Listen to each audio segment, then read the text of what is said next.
El tema del día en La tribu, la tribu, la tribu.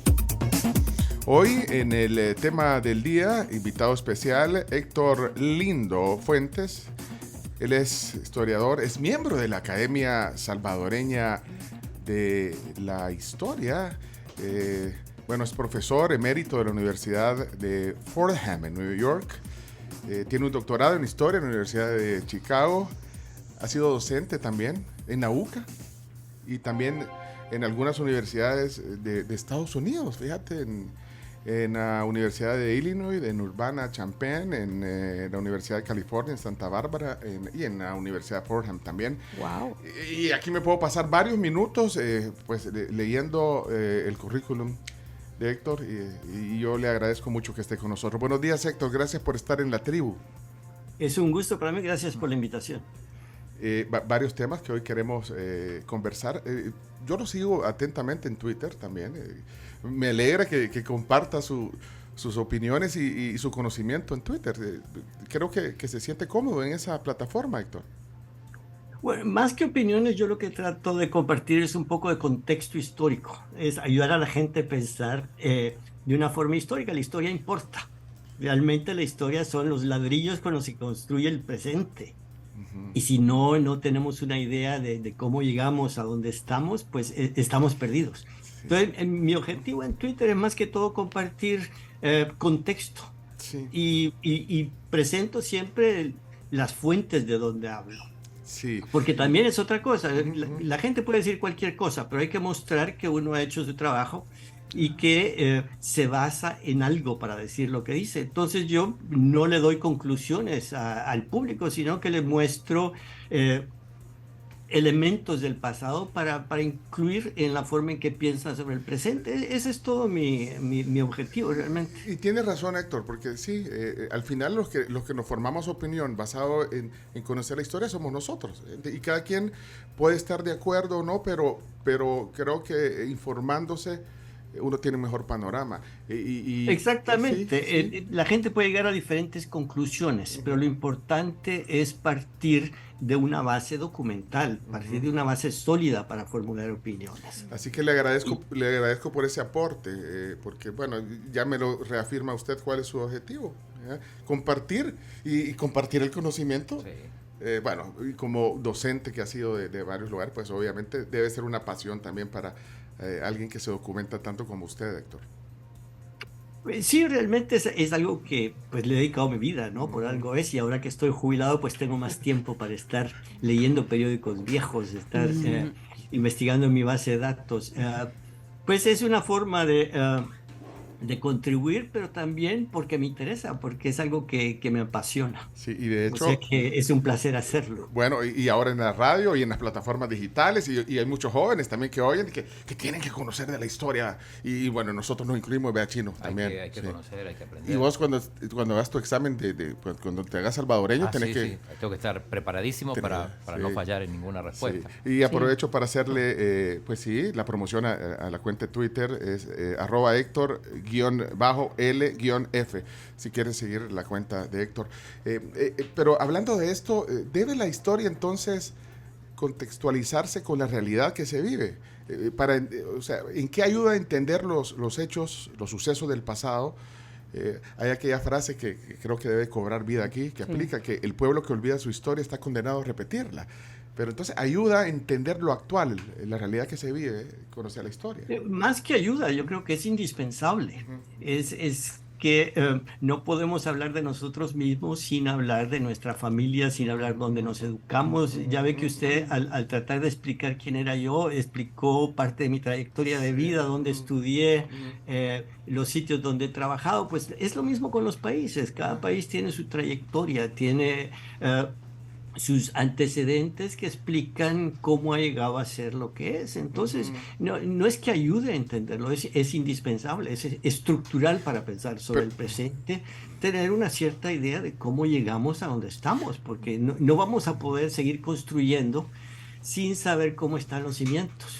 Sin saber dónde están las paredes. No se puede construir un nuevo piso sin sin saber dónde se está haciendo la cosa. Usted dice que es indispensable, pero no todos lo entendemos de esa manera. Y yo no sé por qué razón, quién tiene, digamos, el reto también de divulgar lo indispensable que es. Porque sí estamos de acuerdo en que hay gente que no lo asume, que no lo ve como No, indispensable. es cierto, y en parte tiene que ver con que la historia se ha enseñado como una serie de fechas, una serie de nombres heroicos, y no se trata de eso, son procesos de largo plazo, son historias complejas que a veces son difíciles de explicar, pero que vale la pena hacerlo. Pero si creemos que la historia son una serie de fechas o a veces una noción romántica de la Sí. historia, de estar pensando en cosas bonitas del pasado, coleccionar unas fotos bonitas del pasado, que realmente oscurecen mucho, Yo le, yo, porque realmente esas visiones tan esquemáticas no ayudan a comprender un pasado muy difícil de El Salvador. La verdad que tenemos una historia compleja y llena de tropiezos. yo Y le, si creemos que la historia es algo bonito, es algo de nostalgia, pues estamos perdiendo de vista para que la estudiamos. yo se lo decía, digamos, quiénes son los responsables de dar eso, porque vaya, nosotros que somos de otra generación, vaya, con el chino, yo no sé vos en Argentina, chino, pero vaya, en mis tiempos estudiantiles, colegiales, no, era como algo, Una carga era. una carga, ¿eh? Y ahora veo a mi hijo, bueno, y aquí tenemos dos, generación X, Carms, Camila, que ya me van a contar cómo lo hacían, pero veo a mi hijo, por ejemplo, o sea, cómo se apasionaron, porque yo no sé si los formadores se encargaron de que fuera, De vender bien la historia, de digamos. vender bien la historia y conocerla, porque vaya, a mí me pasó con la matemática, porque los maestros que yo tuve en matemáticas, y voy a darle créditos a mi liceo salvadoreño, los profesores que yo tuve en matemática me hicieron entenderla y que no fuera una carga. Pero en historia, bueno, es más, yo creo que no había ni historia, idioma nacional y ahí de pasadita, ¿verdad? Hasta Talacatl nos ponían ahí. En esto. Sí, era muy limitado. Pero en sociales lo miraba. Sí, sí, en sociales. perdón, en sociales, pero vaya. Pero entonces creo que ha cambiado. ¿Usted cree que ha cambiado en el pensum? Porque desde pequeños, de jóvenes, debe de inculcarse este tema. ¿Cree que ha cambiado un poco en positivo? Pues no estoy seguro realmente. Pues siempre hay esfuerzos por introducir en los libros de texto el material, pero todo tiene que ver cómo se enseña. Como usted dice, muchas veces un maestro puede transmitir ese entusiasmo, ese interés y esa relevancia. Yo creo que la tarea que me he puesto yo un poco es mostrar lo relevante que es la historia. Por eso tengo un canal en YouTube también y hago lo de Twitter, porque es una forma de demostrar que importa.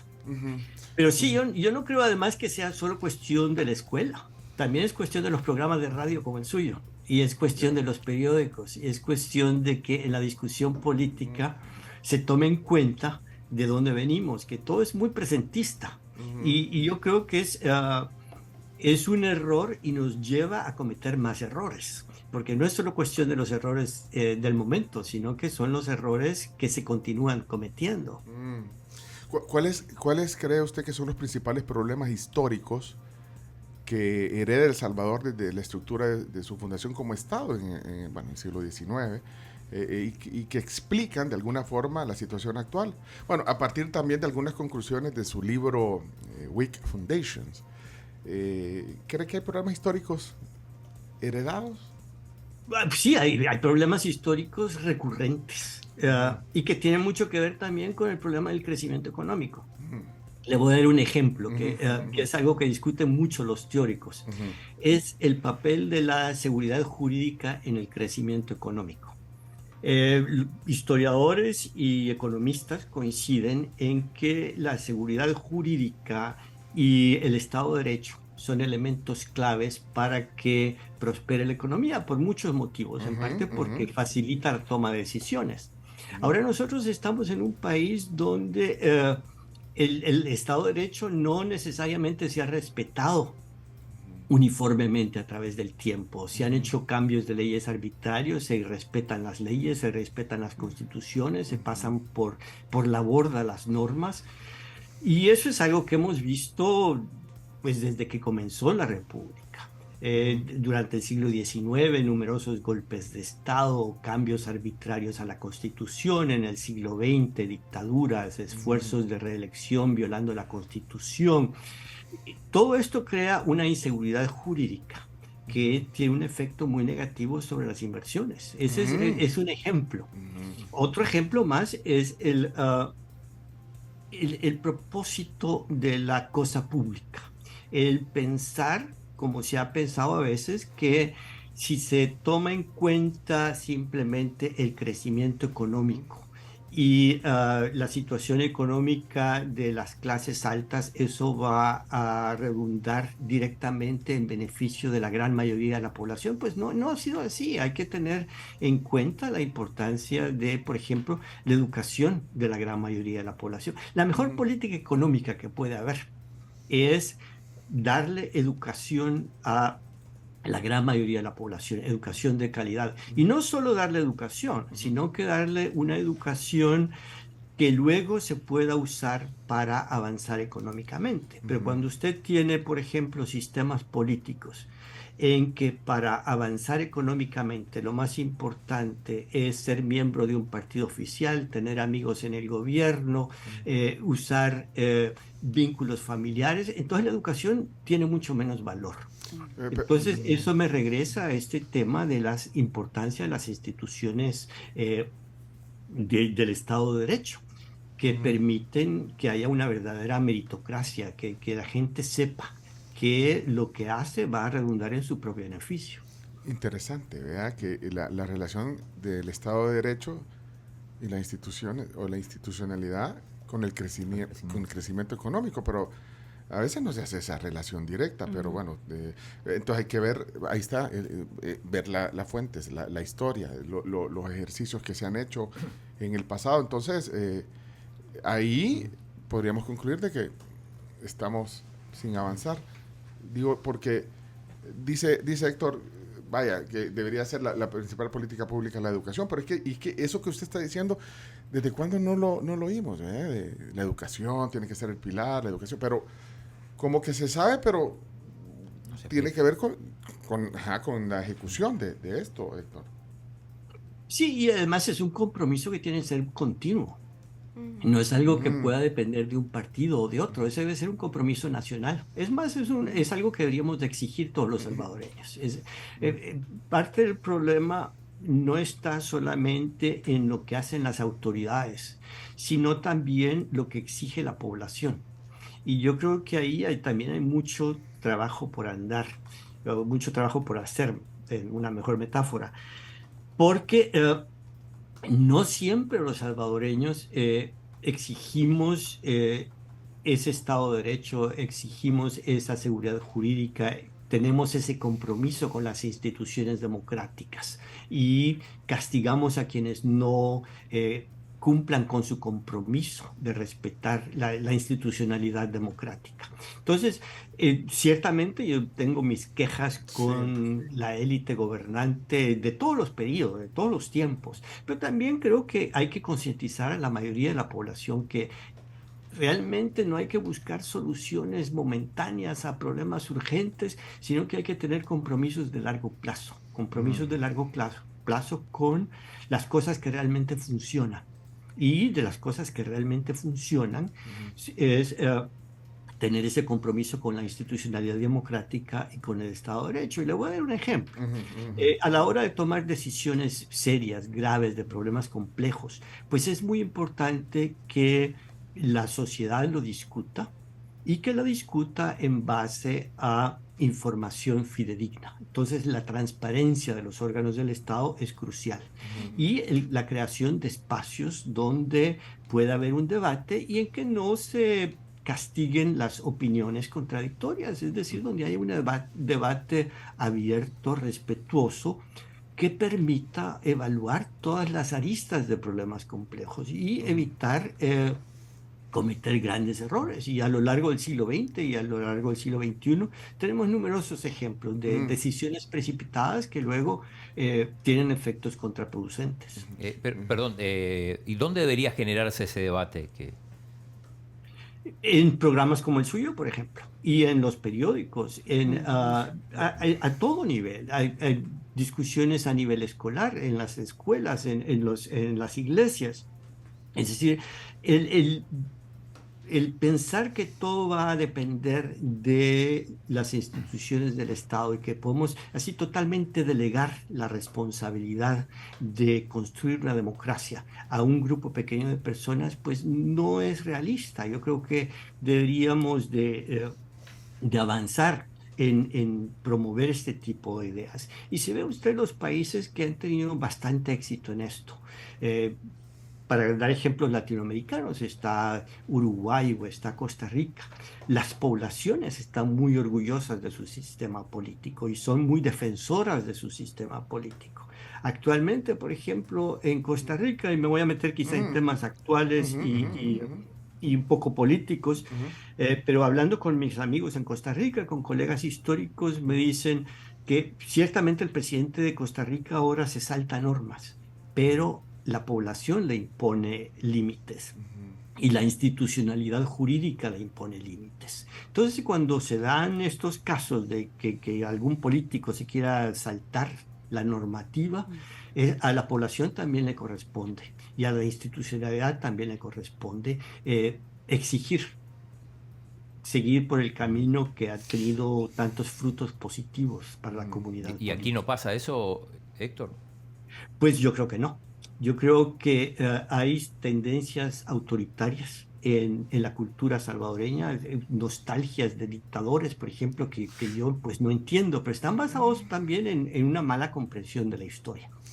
Eh, Le voy a dar un ejemplo. ujú, ujú, El dictador Martínez, Maximiliano Hernández Martínez. Existe el mito por ahí ujú. de que durante la época de Maximiliano Hernández Martínez, la gente podía dormir con las puertas abiertas, que no había crimen y además que había una gran prosperidad económica y que era el gobierno mejor que ha tenido el país porque podía imponer orden. Pues si uno contrasta esas ideas con los datos fidedignos, con las estadísticas policiales de la época, con las estadísticas económicas de largo plazo, se da cuenta que nada de eso es cierto. De hecho, la criminalidad de la época de Martínez, hasta donde podemos ver por los mismos documentos de la Sí. policía de Ujú, la época, ujú. pues no era menor, ni mucho menos que en periodos posteriores. De hecho, ha habido periodos posteriores que ha habido menos índice de homicidios por 100.000 habitantes. Y para la parte económica es todavía mucho más clara. Fue una época de bastante poco crecimiento comparada, por ejemplo, con los años 60. Entonces, muchas veces la gente tiene nostalgia por el autoritarismo y falta de compromiso con la democracia en base a ideas históricas totalmente erróneas. Hace unos meses, par de meses, usted compartió en 2 minutos y pico información sobre estos intentos, digamos, de reelección. Bueno, un poco lo que nos está contando ahorita. Y decía en ese relato que rechazo de la población fue inmediato. O sea, en la historia. ¿Podría Héctor hacer un resumen, digamos, de esa conclusión? Que muy bien. Ahora en el mundo de las redes sociales, él dice que en programas como este, bueno, pero en las redes sociales también se divulga información y así concreta y precisa, como lo hizo usted en ese video, que tuvo mucho, bueno, que fue en un momentum también bien interesante cuando usted publica eso, basado en hechos históricos, pero sí, usted decía que había normalmente rechazo de la población, ahí citaba de alguien, Dueñas creo que era el que quería, bueno, lo hizo, pero rápidamente perdió el poder. Entonces, ¿qué conclusión ha sacado a través de los hechos históricos de estos intentos, digamos, de mandatarios que han querido pues seguir en el poder? Sí, de hecho, y le voy a hacer una pequeña aclaración primero. A mí me pone un poco incómodo estos videos de 2 minutos Sí, porque un me poco. obligan a simplificar mucho. Sí, sí, sí. Pero veo que tienen bastante resonancia, Sí, entonces yo creo que es una invitación para seguir explorando el tema sí, como sí. usted bien ha hecho ahora. Y es todo lo que quiero hacer. Y en mi canal de YouTube sí tengo Videos largos. conferencias mucho más detalladas sobre Sí. el tema y que muestro mucho más documentos. Pero no, yo le quiero decir también que abonando al tiempo, ahora esta generación quieren las cosas muy inmediatas. 2 minutos es mucho para ellos. 2 minutos ya, o sea, dicen que muy largo. que tenés que capturar la atención en 15 segundos, si no ya, siguiente Que si no video. lo pasan. Ajá. Si no lo pasa, pero vaya, eso es una cosa, y lo que dice Héctor está bien, porque vaya, por lo menos eso hace capturar la atención sobre el tema, y ya puedo ir al canal de YouTube, A la versión larga. a la versión larga donde está, o sea, si te interesa, pero yo creo que es una forma de capturar la atención de estos temas, pero Exactamente, Sí, pero sí, yo sí. creo que es una forma de capturar la atención, que es una invitación para seguir explorando. Pero entonces exploremos un poco de ese. Ahora no le voy a dar 2 minutos. Podemos hablar un poquito más de esas conclusiones bueno, incluso ahí habla del general Francisco Menéndez, ¿verdad? Que, bueno, él de hecho le puso un candado grande al tema de la reelección. Exactamente, Sí, sí, la sí, Constitución de Francisco Menéndez expone de una manera muy clara los límites que debe de haber en los periodos presidenciales y ponía esta restricción de que no se podía reelegir inmediatamente. Pero claro, sucesivamente muchos presidentes trataron de saltarse eso y algunos llegaron más lejos que otros, pero en general esa posición de reelección podría haber tenido éxito en muy corto plazo, pero ya en el mediano plazo se generaba muy fuerte rechazo de la población y siempre fue así. Los intentos durante el siglo XX de presidentes que querían reelegirse fueron varios. Algunos llegaron más lejos que otros. El que llegó más lejos fue Quiñones, que era un político muy hábil. Él había creado su propio periódico para promover sus ideas. Él fue el que creó la Radio Nacional, pero a la Radio Nacional, por ejemplo, le puso AQM. Sus O sea, iniciales. así como la radio YSS o YSU. Sí, eran las iniciales del presidente, claro. Sus propias iniciales. El señor tenía también su ego bastante bien alimentado, pero lo que voy es que él trataba de usar los medios de comunicación más avanzados de la época. Él, por ejemplo, como poca gente tenía radio, a la hora de las campañas ponía radios en todas las plazas municipales para que la gente escuchara sus discursos. O sea que, como han hecho otros después, trató de aprovechar los medios de comunicación más avanzados para hacerse propaganda. Y tenía mucho interés en la propaganda, en la promoción personal y mucha habilidad para eso. Cualquier cosa que hacía tenía forma de reproducirlo.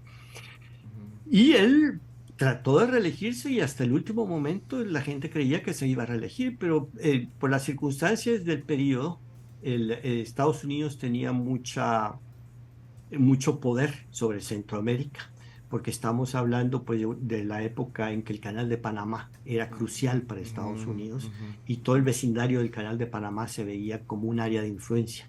Y se le hizo saber que no podría ser reconocido si acaso iba a la reelección. Entonces, él lo que trató fue de colocar en la presidencia a alguien que pudiera manipular. Le salió mal porque a Pío Romero Bosque no se dejó manipular, pero sí él quiso mantener su poder lo más posible. Lo mismo pasó con Maximiliano Hernández Martínez, que él en una ocasión logró reelegirse, porque logró pasar una nueva constitución, pero bajo estado de sitio. Es decir, cuando él logró que se aprobara la Constitución, no había una discusión libre. Pero aún así, aún que había estado de sitio, aún que había mucha represión, hubo muchas personas en el gobierno que renunciaron en oposición a esa manipulación. Y cuando intentó reelegirse por segunda vez, entonces ya el descontento fue generalizado. Y hubo una huelga de brazos caídos que prácticamente paralizó al país. Sí. Ya que esas tendencias a la reelección siempre terminan tropezándose con un rechazo popular, ya sea en el corto plazo o en el mediano plazo. Pero seguro, por lo menos eso es lo que ha ocurrido en el pasado. Eso es lo que la historia dice, ¿no? Y de hecho me llama la atención, usted cita que la mitad de los presidentes de inicios del siglo, de 1900 hasta 1939 querían bueno, querían o contemplaron la reelección.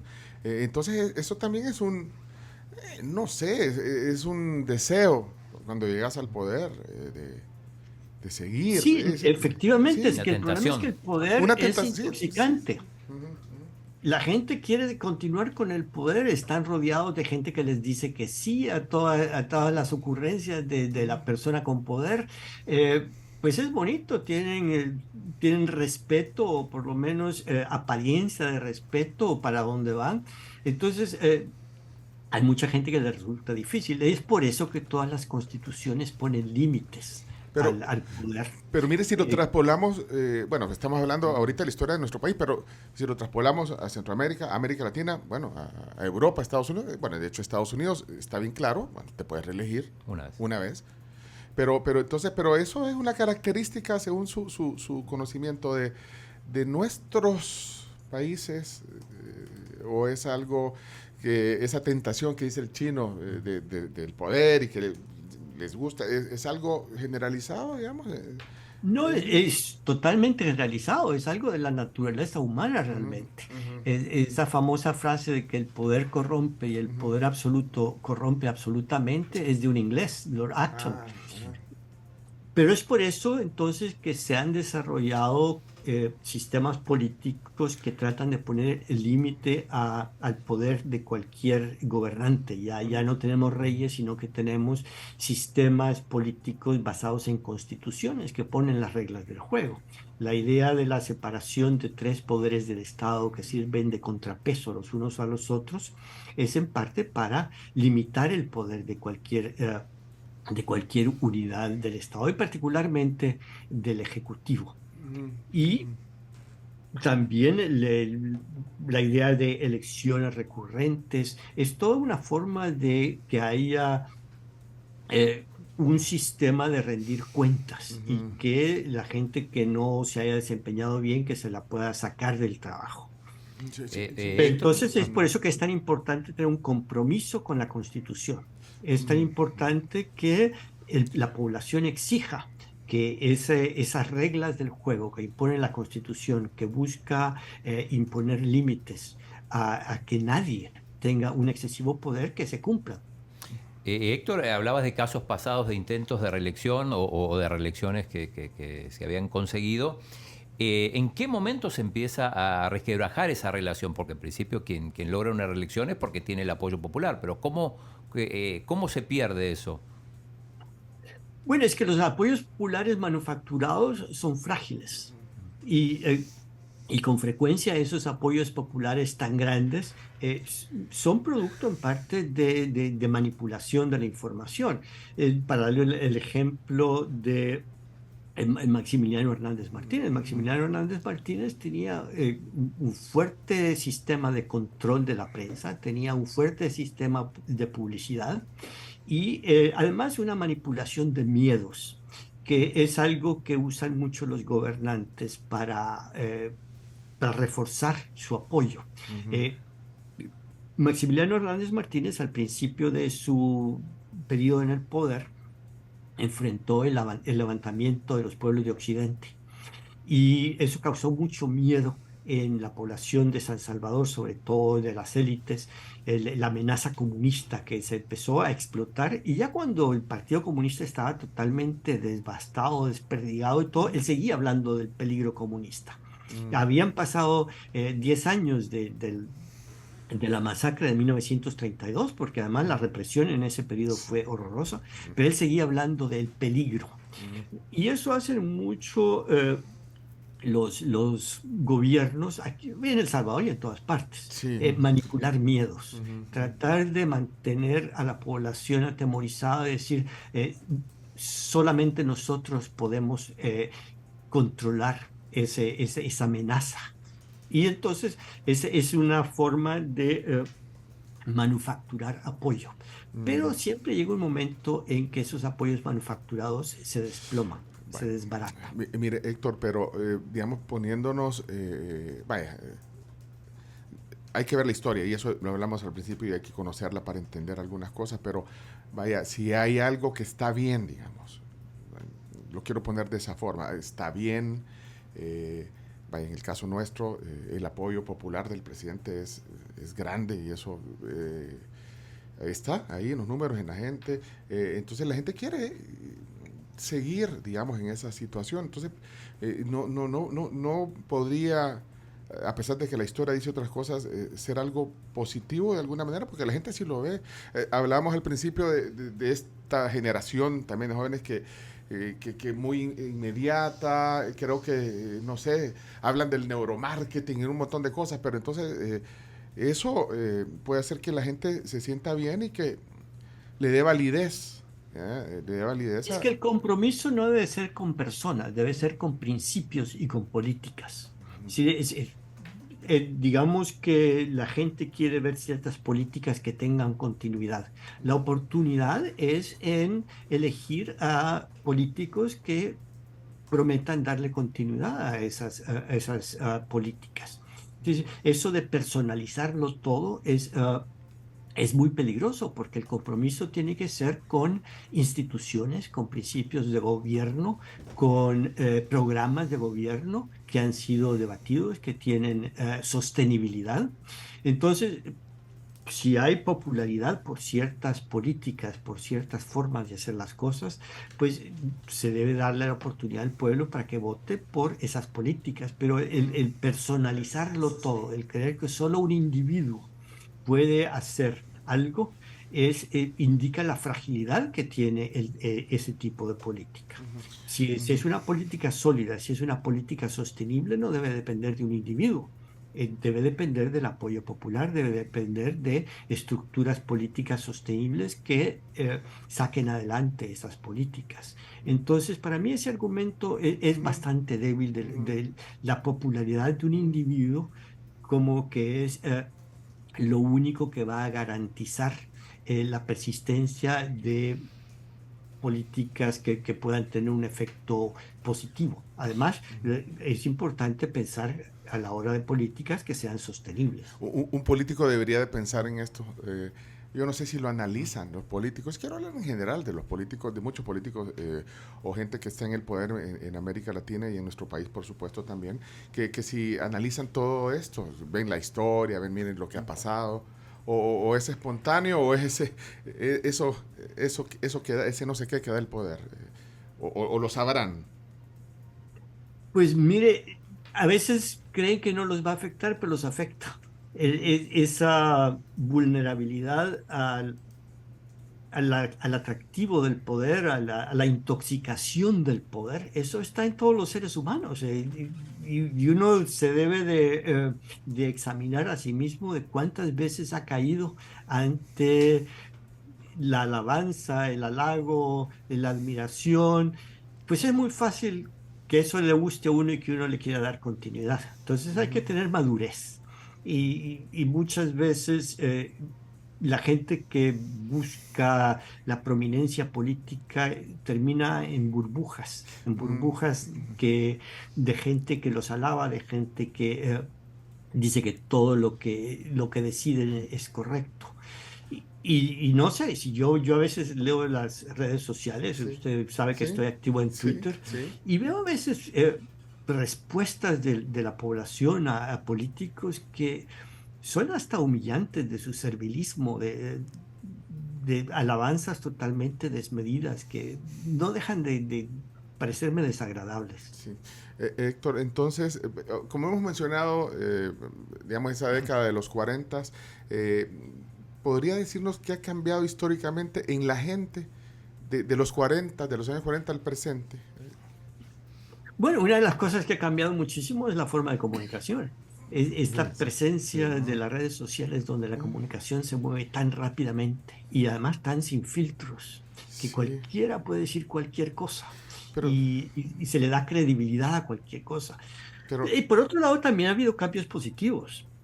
Si usted ve a principios del siglo XX, El Salvador era un país de analfabetas, de gente donde la principal causa de muerte era el paludismo, por la falta de salubridad de las ciudades. Ha habido cambios Sí, positivos. a eso No me estamos refería igual. yo en el bienestar de la gente, pues, o sea, en el bienestar de las sociedades, en el Sí, avance. sí, no es lo mismo ahora que Sí, antes. sí. Ahora usted no ve personas descalzas en las calles. Hay un mayor nivel de salud, la esperanza de vida es mayor, pero la desigualdad, por ejemplo, sigue siendo muy severa. Hay mucho por caminar en el sentido de la salud pública, en el sentido de la educación también. Para mí es uno de los problemas Y, graves. La vivienda también, hay mucho por caminar. Y hay un caso muy nuevo, algo que es muy nuevo en la sociedad salvadoreña, que es esa dependencia de las remesas. Ahora las remesas, que son como el 25% del PIB, eh, hacen un poco el papel de lo que debería de hacer el Estado. Es un colchón de seguridad para muchas familias. Y eso lo ven algunos gobernantes como un alivio y como una razón para ser irresponsables y dejar de hacer las cosas que deberían de hacer. mire, esto me lleva también a lo que estábamos hablando, la relación de la economía con estos temas también, bueno, el Estado de Derecho y otras cosas. Eh, que si tiene algo que ver el tema de, digamos, del poder económico, decían la oligarquía, no sé si ese término está bien adecuado aquí, pero basada en la agricultura.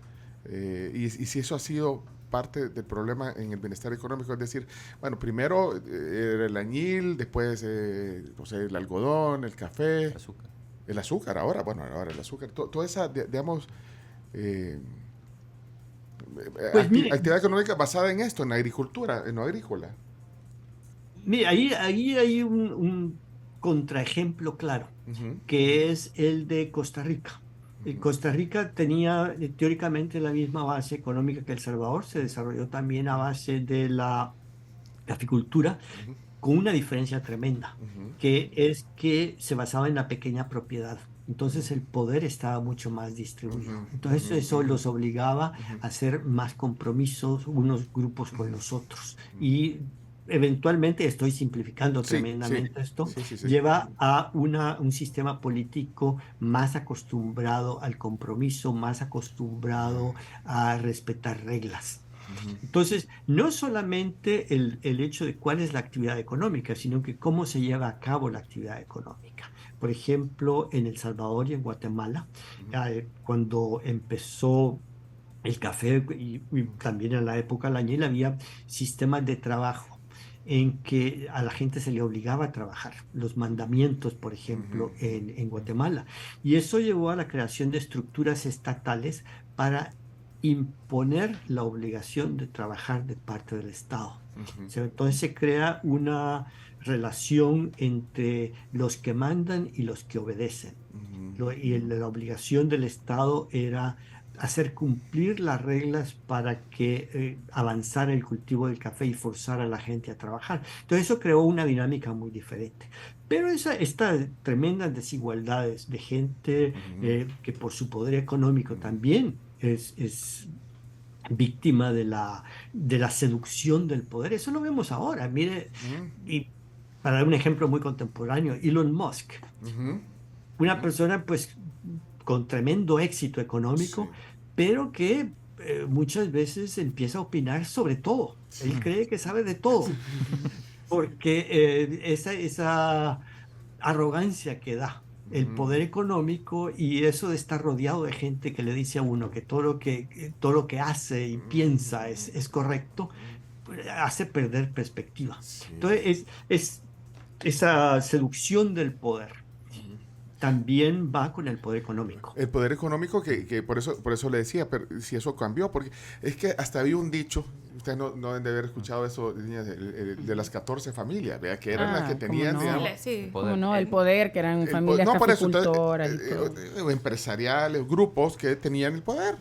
Pero entonces eso cambió, porque yo no sé si también al final esa desigualdad que había, y usted ha puesto, digamos, algunos matices ahorita, generó también una crisis social y bueno, que al final desembocó en los movimientos incluso en la guerra, de alguna manera, digamos. Más No, no, Sí, sí, definitivamente. Ayudó a deformar la economía y la vida política del país de una forma que llevó a la guerra. Pero ahora pero ya no estamos así, digamos, ya no está Pues, ese poder no concentrado. estoy yo tan seguro. Yo no me atrevería a decir que no hay grandes poderes económicos que lleva a niveles de arrogancia muy grandes a forzar toma de decisiones eh, que, que no son lo mejor para la mayoría de la población. Ujú, Quizá no hablaríamos ya de las 14 familias, pero que hay una tremenda desigualdad en el país, la hay. ujú, Y que hay grupos económicos muy poderosos, los hay. ujú. Ahora, pues estarán identificadas con otras actividades y ya no con la agricultura, pero sí no creo yo que haya eh, una gran democracia en la toma de decisiones. Camila, ¿tenías una pregunta? Sí, yo con respecto con todo lo que ha mencionado, la historia, la educación, yo quiero saber cuál era el nivel educativo hace, no sé, tal vez en los tiempos en los que El Salvador estaba metido en la agricultura, que eran mejores tiempos económicos a comparación de hoy, porque uno de los pilares del desarrollo para un país es la educación y pienso yo a mi criterio que no se le da el foco necesario. De hecho, lo aborda en un libro, Héctor, que se llama Modernizing Minds. Ya vamos a dar la bibliografía porque ¿Por qué en inglés? en inglés está el libro. Yo lo dije en inglés porque está en inglés. Y la WIC Foundation. Es que, Sí, pero también hay una versión en español. pero es que yo lo bien. compré en Amazon, ¿no? Pero, Ya ve, pero lo podía haber comprado en español. La UCA publicó una versión en español. pero lo que le decía Camila, Héctor. Sí, mire, es un caso muy interesante. Antes de la guerra, cuando todavía predominaba la agricultura, la mayor parte de la educación se concentraba en las ciudades. El esfuerzo de gasto educativo, que creció bastante para los años 70, pero era más que todo urbano. Si usted ve las cifras de analfabetismo, por ejemplo, el analfabetismo urbano y el analfabetismo rural eran sumamente diferentes. Y yo he visto documentos en los que hay discusiones internas, tanto en el gobierno como con la asistencia externa, en que decían, bueno, ¿para qué les vamos a enseñar a leer y a escribir a los campesinos? Porque todo lo que van a leer va a ser propaganda comunista y eso es peligroso. Entonces, no hay que tener programas de alfabetización en la zona rural. Le mete esa mentalidad. Sí. Híjole, qué apasionante la plática. Yo agradezco a los que están escribiendo en las redes, están pidiendo que compartamos la información de Héctor. Ya vamos a compartir incluso los libros que tiene sobre varios temas, que es cátedra la que está dando, bueno. Y hay gente que también no está de acuerdo bueno, pero es que ya lo dijimos al principio, él da las opiniones basadas en su conocimiento histórico y cada quien toma sus conclusiones. Me están pidiendo una pausa comercial, pero es que quiero leer algo que dice aquí, un amigo Lito pone aquí, que si le puedo mencionar esta frase y qué opina de ella. La historia la escriben los ganadores, dice. Pues mire, eso es una frase como muy frecuente, Sí, pero sí, también sí. hay una historia profesional, hay una profesión de la historia, que en El Salvador comenzó tarde realmente, Ujú. pero hay estándares profesionales en los medios académicos que exigen que uno al escribir apoye sus afirmaciones con citas de documentos. Y Ujú. hay un debate dentro del mundo académico en las afirmaciones históricas de personas que cuando uno publica un libro le hace una reseña y dicen, bueno, el fulano de tal dice esto o fulana de tal dice esto, pero porque no tomó en cuenta este otro documento que dice lo contrario. Es decir, sí hay una profesionalización de la historia. Claro que siempre hay el peligro de que las élites, grupos o grupos específicos, no necesariamente élites, quieran usar la historia como propaganda. Eso ocurre también con los periódicos, con la televisión, con todo. Pero también hay unos estándares profesionales que ayudan a crear un ambiente donde se puede escribir historia, basado más que todo en o totalmente en fundamentos documentales o de entrevistas, pero algo que apoye las afirmaciones, no decir lo que uno quiere. Mire, paréntesis, Roberto Salomón, Roby Salomón, dice, estupenda entrevista con Héctor, gracias por tus análisis, Héctor, aprendemos de la historia desde la Ilíada y la Odisea, si no, nos perdemos, al igual que los tripulantes de las naves que caen víctimas de las sirenas, dice Roby. Pues, mire qué bien, Roby, siempre muy elocuente. Un saludo a Roby desde aquí. Aquí leo otro, porque Chiro, todos estamos ansiosos por preguntar y la audiencia también. Elito dice, ¿qué opina Héctor de los movimientos actuales que pretenden reescribir la historia? Por ejemplo, dice Cristóbal Colón, que pasa de conquistador admirado a genocida despreciable. Pues mira, hay debates históricos, sí.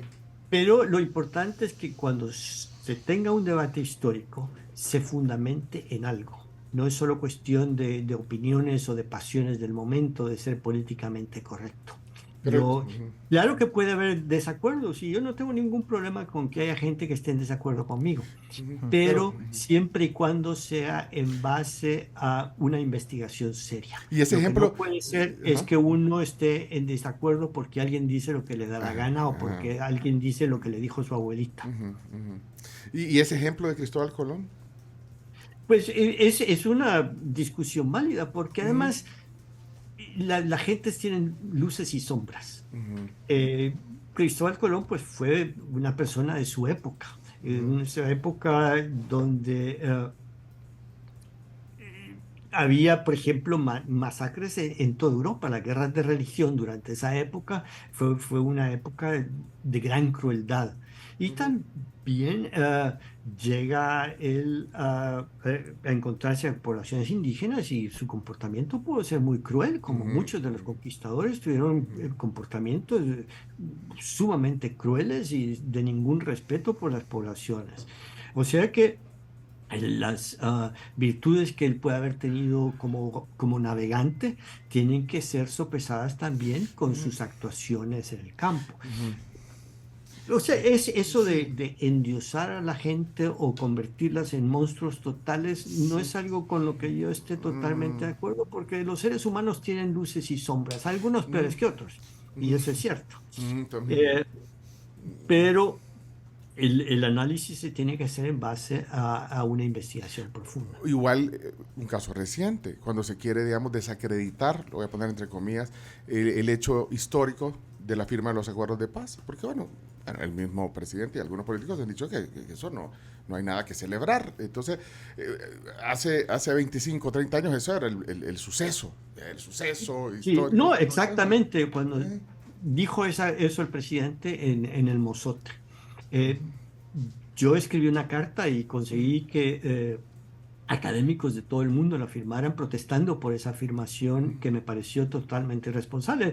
Sí le debo decir que me enojé cuando escuché eso, porque es una historia, pues es una lectura muy poco sostenible de lo que ocurrió. Entonces escribí una carta y la pueden encontrar en internet, me imagino, que firmaron además académicos de todo el mundo.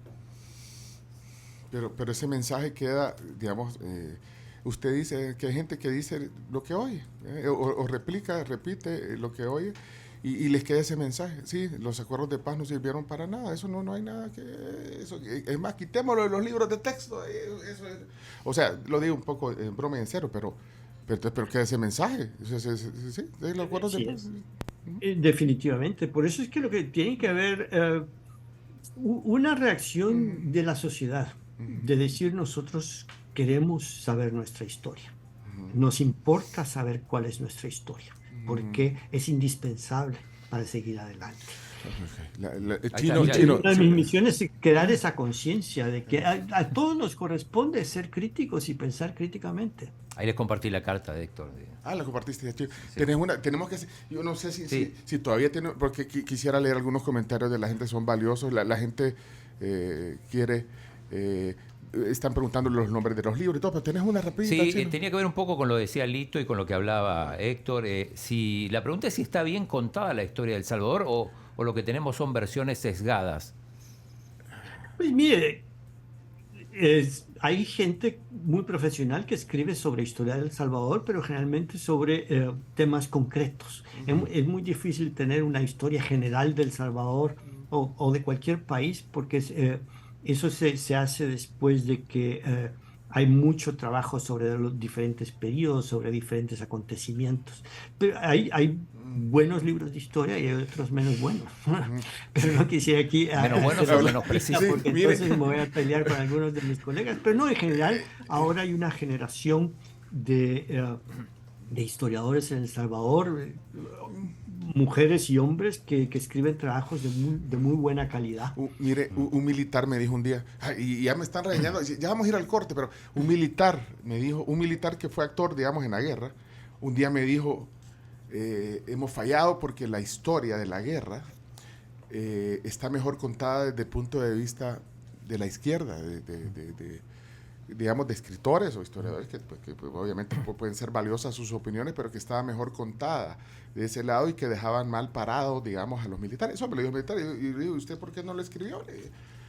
Y entonces, Los intelectuales son la mayoría de izquierda, quizá por eso, ¿no? no lo sé. Y eso, que brevemente, una opinión sobre ese comentario que me dijo, bueno, que estaba mejor contada y que así le llega el mensaje de la historia, digamos, de entrar a conocer un poco de detalle de la guerra. ¿Qué piensa, Héctor?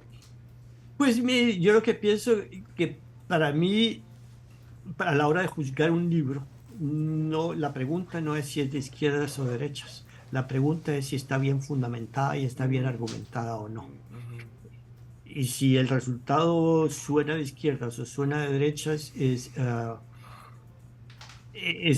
algo un poco marginal para mí. Para mí lo importante es si está bien fundamentada, en qué se basa esta persona para decir lo que está diciendo.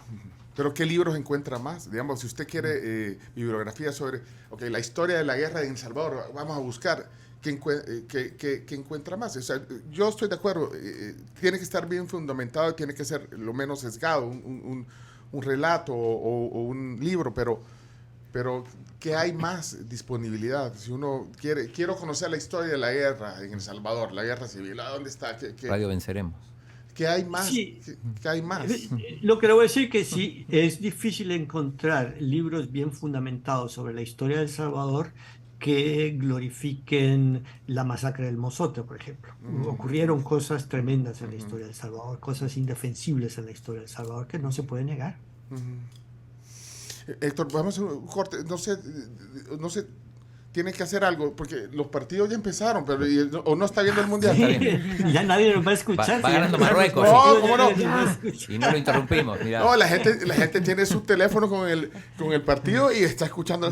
Pero regáleme un minuto. Y lo que pasa es que lo habíamos invitado a desayunar, pero bueno, por razones de agenda no pudimos coincidir, pero nosotros ya a esta hora desayunamos, Héctor. Así que hacemos un pequeño corte y venimos con el cierre de la plática. ¿Le parece, Héctor?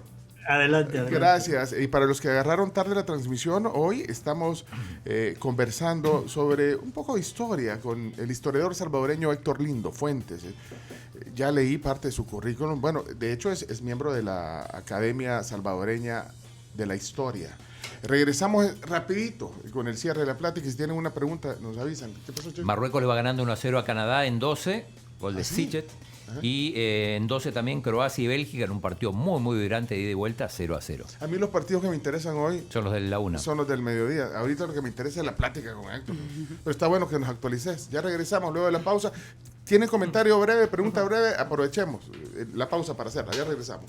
En Super Selectos cuentas con envío a domicilio gratis todos los días al comprar con tus tarjetas de crédito de Banco Cuscatlán. Aprovecha hoy y compra todo lo que necesitas en Super Selectos app o superselectos.com. Vamos a desayunar en este momento. Gracias, por supuesto, a nuestros amigos de La Pampa Restaurantes que tienen desayunos todos los días de 7 a 11 de la mañana en la sucursal de Santa Elena. Y también les recuerdo que pueden ganarse una Toyota Rush con Freund y Sherwin-Williams participando por compras de $50 o más en productos Sherwin-Williams. Tienen hasta el 4 de diciembre, no se lo pierdan.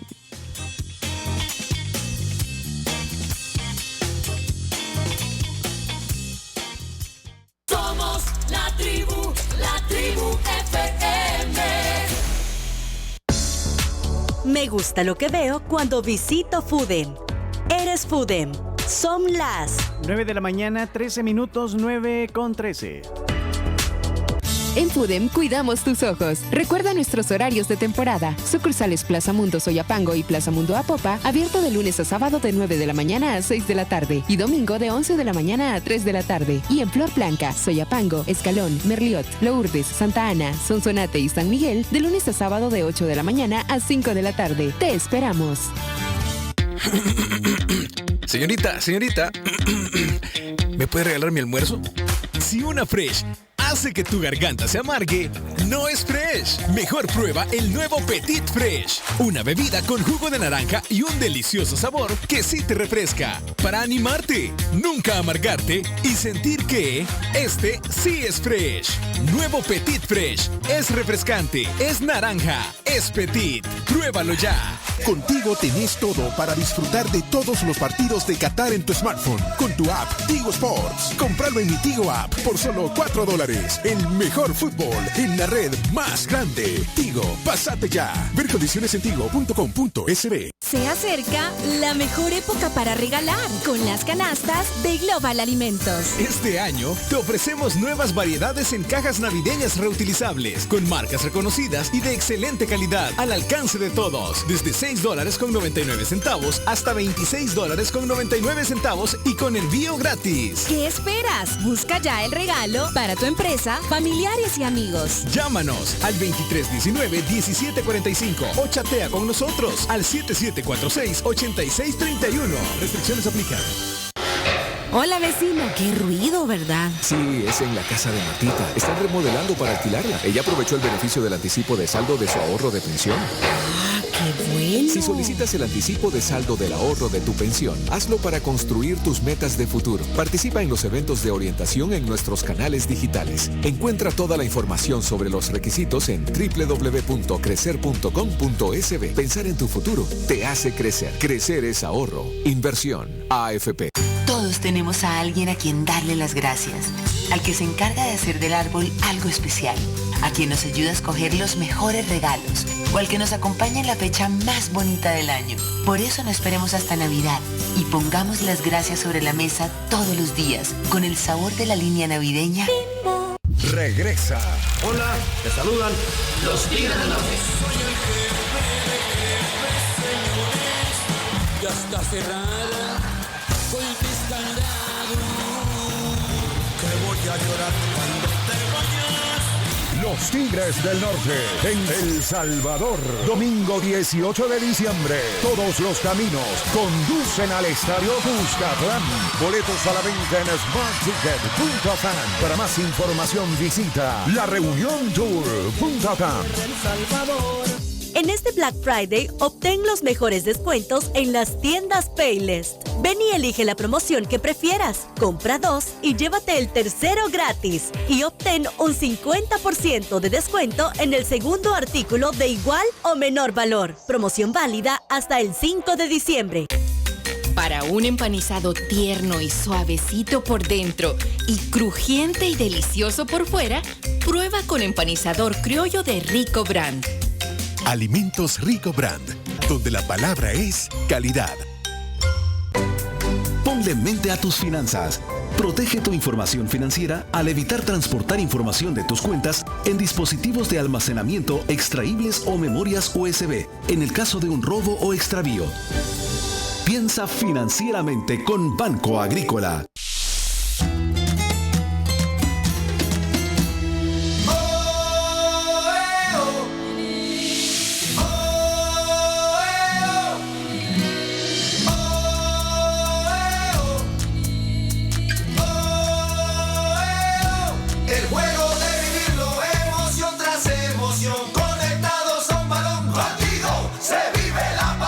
El juego comenzó, este es nuestro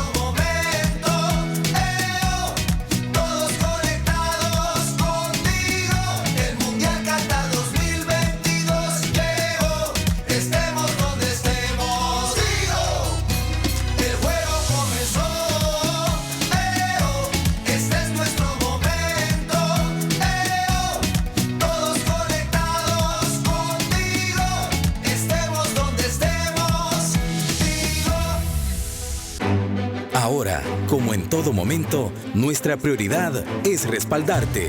Tenemos para ti planes flexibles de automóvil, con coberturas que se adaptan a tu situación y necesidades. Llámanos al 2133-9600. Te asesoraremos. ASA, el león a su lado. En esta Navidad vamos más allá de decorar un redondel. ASA, compañía de seguros, te invita a que llevemos alegría y salud a cientos de niños y familias que están luchando contra el cáncer. Donemos y salvemos vidas. Los fondos recaudados serán utilizados para quimioterapias de los pacientes de la Fundación Ayúdame a Vivir. La Navidad a su lado es mejor. Esta es una campaña solidaria de ASA, el león a su lado. Al catarro,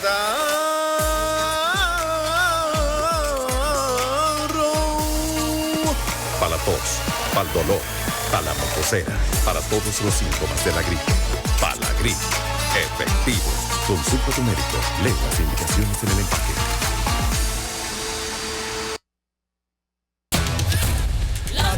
Únete a la tribu con Pencho Duque y observa la realidad con nosotros sin perder el buen humor. La tribu FM. Los desayunos de la tribu son gracias a La Pampa, el auténtico sabor de tus mañanas. Bueno, gracias, estamos de regreso ya. Último segmento ya para terminar el tema del día hoy.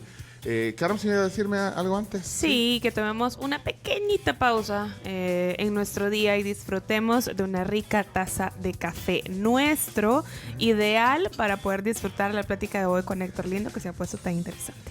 Sí, bueno, para los que están conectándose por varias plataformas, de hecho les aviso que hay podcast, o sea, si no han escuchado la plática hoy completa, estará en podcast, al mediodía, en Spotify, en TuneIn, en todas las plataformas digitales también para que ustedes puedan escucharla o compartirla también. Héctor Lindo Fuentes es historiador, bueno, dije ya, bueno, es profesor emérito de varias universidades, docente, y bueno, ha escrito varios libros que ya los vamos a compartir porque la gente está preguntando mucho sobre eso.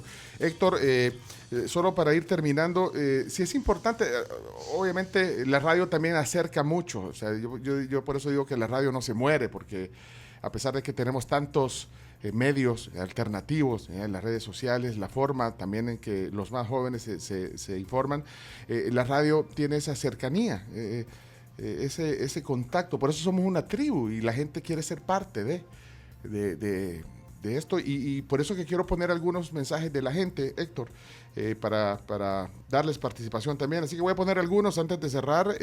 Vamos a ver qué dice Buenos días, tribu. Un saludo ahí al invitado. Si leerlo es fascinante, no hombre, escucharlo te cambia la perspectiva de lo que es la historia. Buenísima conversación, saludos. Bueno, era Rafa. Aquí hay otros mensajes, vamos a ver. Buenas, tribu. En el colegio estudiamos el surgimiento de los regímenes totalitarios en la Unión Soviética, en Alemania, en Cuba, y da rabia, frustración ver que lo mismo está pasando ahorita en El Salvador, las mismas herramientas. Y Pencho, la popularidad no es excusa para pasarle encima a las leyes. Si hacemos una encuesta, le aseguro que todos estarían a favor de quitar las multas, quitar los saltos, quitar los semáforos, pero están ahí por una razón, ¿verdad? Bueno. Eso es Estado de Derecho. Saludos. Gracias. Después comenta si quiere algo sobre... aquí hay otros oyentes, vamos a tratar de darle participación a varios. Hola. Bueno. Qué bonito tema. Saluda Héctor. Felicidades al señor que estás poniendo. Fíjense que en nuestro país nunca ha sido prioridad de ningún gobierno la educación. Y serán cosas bien feas. Mejor les dan $200 como bono mensuales a los soldados, a los policías creo que más, pero a un profesor por un turno le pagan $200. Es risible, pero en El Salvador... Espérate que se quedó. Qué bonito tema. Se le cortó ahí. Saluda. Bueno, Héctor se le cortó. 7986-1635. Mira, el doctor Solano. Sí, le manda saludos. Sí, ¿qué dice el doctor Solano? Muy buenos días, amigos de la tribu. Saludos al doctor Héctor Lindo. Excelente entrevista que ilumina mucho. Y solo les pediría ahí que posteen o cómo seguir al doctor Héctor Lindo en sus redes sociales. ¿Ya está ahí? Interesante Me gusta mucho esa frase de que la historia hay que conocerla, cómo ha sido construida para poder entender este presente. Hasta luego. Gracias, doctor. Buenos días, Pencho. Una opinión ahí para el invitado.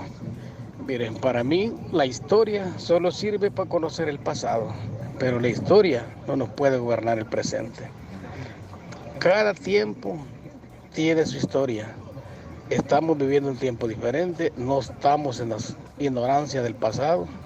Ahora todo el mundo se informa y creo que defender a esta constitución que tenemos, hecha por corruptos y asesinos, debe ser lo más vergonzoso que puede haber.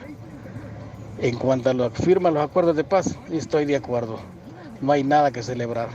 Esa firma debería ser firma de la vergüenza por la destrucción que trajeron ambos bandos, que deberían estar presos ambos.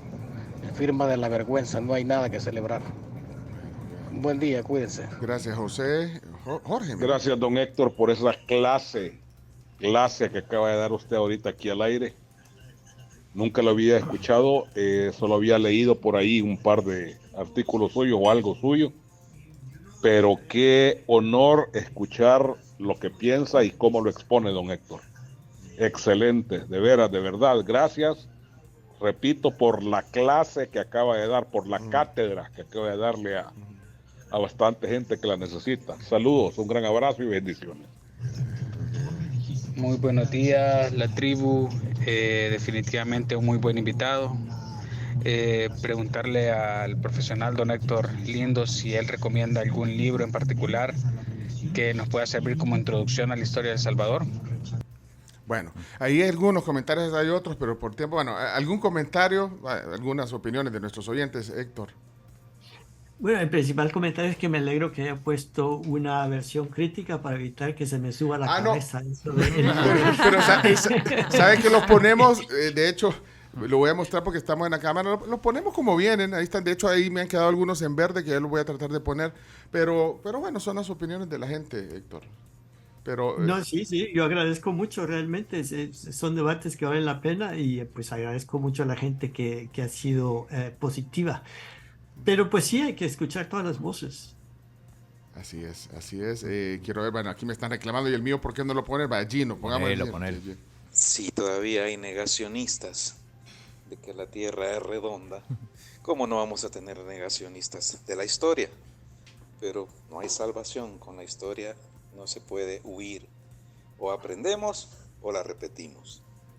Bueno, y Fidel, antes de que me vayan a tirar un tomate en la calle, vamos a poner a Fidel. La historia definitivamente forja el presente. No puede haber presente si no vemos la historia. O sea, el señor ahí que acaba de decir de la firma que es una vergüenza, él no pudiera ahorita estar hablando si no se hubiera dado eso, irónicamente. Bueno, y saludos a la gente desde Maryland, desde varios lugares que están escuchando la plática. Es parte también de lo que tratamos, pues sí, de debate. Hay gente que piensa, bueno, dijo la firma de la vergüenza, pero es su opinión y se respeta también, Héctor. Definitivamente, pero también se debate. También se debate. Héctor, solo quiero, bueno, pues sí, para que no se le suba tanto. No, díganos dónde podemos encontrar haga un resumen ahí de sus libros. Hemos mencionado un par hoy en la plática, pero ¿dónde están? ¿De qué ha escrito? Porque, bueno, ha escrito de temas de educación, del que hablábamos hace un rato. También el tema de WIC Foundation. ¿Cómo se llama ese libro en español? Sobre economía. Creo que se llama La economía del Salvador en el siglo XIX, pero creo que está agotado. Pero si me permite hacer la propaganda. Sí, por supuesto. Aprovechemos. Bueno, de hecho, este libro de la historia de la economía en el siglo XIX fue designado por la revista Choice como Outstanding Academic Book. Bueno, es que tiene sus méritos que a veces no se reconoce. Sí, pues mire, está en mi canal en YouTube que se llama Héctor Lindo. Ahí tengo varios videos de conferencias que he dado sobre temas históricos que hay gente que los encuentra interesantes. Y tengo 2 libros recientes que todavía están fáciles de conseguir, más que todo en la librería de la UCA. Hay un libro sobre 1921 que es cómo era El Salvador hace 100 años. Y lo curioso es que encontré como muchos paralelos con la problemática de hoy. Y hay otro problema también en la librería de la UCA que se llama El Alborotador de Centroamérica, que muestra cómo la población, que era tremendamente antiimperialista a principios del siglo XX, forzó a los gobiernos a cambiar su curso de acción. Y yo creo que es una lección interesante, como cuando hay una población que tiene una posición muy, muy enfática, puede hacer que los gobiernos, aunque sean gobiernos dictatoriales, cambien la forma de operar. Ok. Y ahí alguien pregunta también, ¿cómo se formó usted? ¿De dónde estudió usted su primaria? Estudié en la UCA. Pero salí del externado y usted dijo que era del liceo. O sea, hay una rivalidad muy clara. Hay una rivalidad que es de décadas. Estudió en el externado, después se formó en la UCA. ¿Cuál fue la primera carrera que usted eligió? Estudié economía y luego también fui a la Universidad de Chicago, donde saqué mi maestría y mi doctorado. Pero luego la educación es una cosa de toda la vida. No es cuestión de solamente las universidades, uno se sigue educando todos los días. Y yo creo que eso es algo que hay que enfatizar, que la educación nunca termina. Pero mire, también es que en su entorno familiar también es que había por dónde, ¿verdad? Sí, eso sí le voy a decir, que empecé con suerte, con privilegio, diría yo, porque en mi casa había una biblioteca muy buena. Entonces, desde niño siempre ha habido libros buenos en casa. Y pues es algo que pues viene de que vengo de familia intelectual, ¿no? Pues mis padres, ambos eran grandes lectores y mi padre era escritor. Mi hermano fue escritor también y en toda mi familia pues siempre la primera discusión era el libro de la semana. Imagínate. Wow. Bueno, es que pues sí, es que hablemos de Hugo Lindo. Imagínese, o sea, ¿cómo no iba a tener usted acceso a todo esto también? O sea, eso fue un privilegio. Exactamente, un privilegio. Y pues no todo el mundo lo tiene y lo agradezco. Su papá fue embajador también, fue diplomático. Sí, ciertamente. Bueno, es que y a usted le tocó vivir en otros lugares también, Héctor. Claro, sí. De hecho, yo aprendí a leer y a escribir en Chile. Ajá. Cuando de niño yo fui de 10 meses a Chile. También vivimos en Colombia y vivimos en España. Y eso era porque su padre era diplomático. Era embajador del Salvador. Fue embajador en Chile, fue embajador en Colombia, fue embajador en España. Mire, entonces eso también pues abre los ojos, da la oportunidad. Otras culturas. Sí. Pues sí. Y aparte que le interesó, porque normalmente, su hermano también, ¿verdad? Sí, mi hermano fue escritor y en general toda mi familia, aún los que no escriben y todo, pues siempre he sido muy interesados en el quehacer intelectual del país. Pues sí, porque, y además que a mi casa llegaban muchos de los escritores de la época, muchos de los artistas también de la época. En casa todos los sábados pues había una especie de salón intelectual que era muy estimulante, que lo ponía uno a pensar, ¿no? Y gente muy ingeniosa. Pues sí, y además hay otra cosa que surge cuando se habla de esto, que dice, y el escritor y el historiador de qué va a vivir. Ajá, ese, no sé, es un tema que también no sé si ha cambiado esa perspectiva. Sí, yo he tenido la oportunidad de haber tenido una carrera profesional de profesor universitario que me ha permitido pues una estabilidad y apoyo económico para hacer investigaciones, que es a lo que he dedicado, ¿no? Mira, el periodista Carlos Toledo nos escucha desde California y encantado con la plática y remarca, se respeta pero no se comparte. Lo que dijo, lo que compartió Héctor sobre comentarios negativos, se respetan pero no se comparten. Exactamente, sí. Y ahí están saliendo todos los que fueron al externado, ahí orgullosos, no vamos a entrar en ese debate ya tiene que estar... Promoción del 69, además, que fue muy buena promoción. Mire, y usted, esa época, justo cuando usted se graduaba de bachiller, era la época del Peace and Love, los hippies. De los hippies, sí. Exactamente. Y usted estaba en El Salvador cuando se graduó. En el 69, pues yo me gradué en el 69, salí el externado. El año de la guerra también. Y lo vivió eso, bueno, fue el año de Woodstock, fue el año también de esa generación de artistas, de músicos. Sí. Una contracultura, así muy interesante. Y usted estuvo en ese movimiento, aquel grupo que se llamaba La Banda del Sol, donde estaba Fernando Llort, aquella cancionzaza del Abriendo Caminos, y la otra que era... Fernando Mayor es mayor que yo. Fernando Llort era la edad de mi hermano Ricardo. Sí, pero andaban en la onda ahí de la música y de arte y todo, pero usted no andaba en esa, oía La Banda del Sol. Y yo fumaba cosas y esas cosas. No, yo no. O sea, por ahí va la pregunta, creo yo. Era rebelde. Era rebelde. No, fue una época muy interesante y pues no voy a comentar nada sobre lo que no haya apoyo documental. Sí, no hay apoyo documental. No había Instagram ni TikTok para poner la historia no colocaban fotos en Twitter. ¿Y le gusta el rock de ese tiempo? Pues más o menos, yo nunca he sido muy musical, le voy a decir. Ay, ahí pues, ya ve, usted tiene... No, y ahí sí, porque la gente del externado no es muy musical, los del liceo, tal vez. Los del liceo, sí, por eso le dije al principio, usted tan con sus libros allá atrás y yo tan con mis discos allá atrás. Cada quien con lo suyo. Y deporte menos, entonces.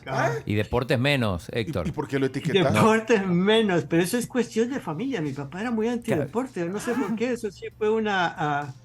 Pero sí, mi hermano menor sí le gusta mucho el fútbol. Pero él es seguidor del Real Madrid, como vivimos en Madrid. Pero ese es es seguidor del Madrid.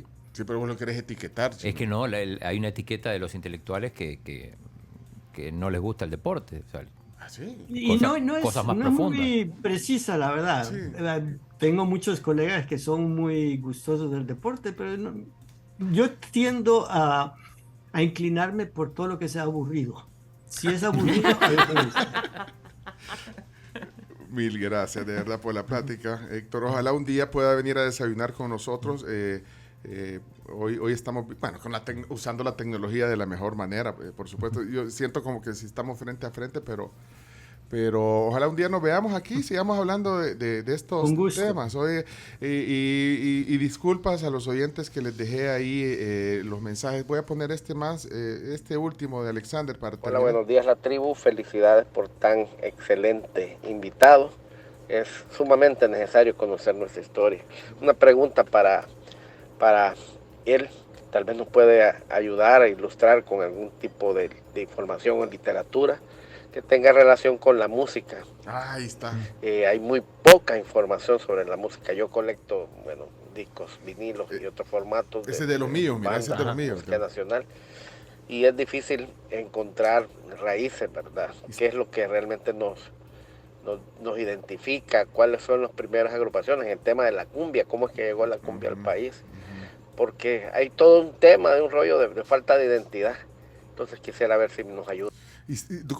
Documentos históricos sobre el tema de la música. Sí, mira, hay un libro pues que es muy difícil de conseguir, que es realmente etnomusicología de doña María de Barata. Ajá.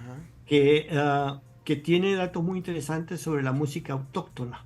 Pero sí, es un campo fascinante el vincular la historia cultural de El Salvador en el campo de la música con otros fenómenos, porque como decía Pencho muy bien, los años 60, por ejemplo, fue un año de mucha efervescencia, tanto política como cultural.